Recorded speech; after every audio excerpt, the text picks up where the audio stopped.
Pets Up. Uy, ang ganda ng pangalan, ha? Pets Up. Maraming salamat. Shoutout sa Pets Up. Crunchy, oh.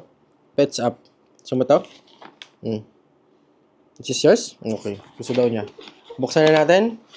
Oh, dalawa. Okay, so meron tayong freeze-dried treats.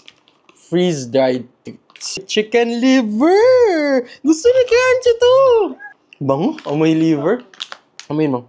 Amoyin mo. Wow! High five muna. O, twirl. Sit.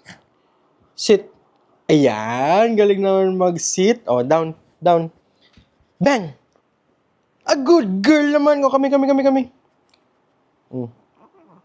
Good girl. From Pets Up ulit.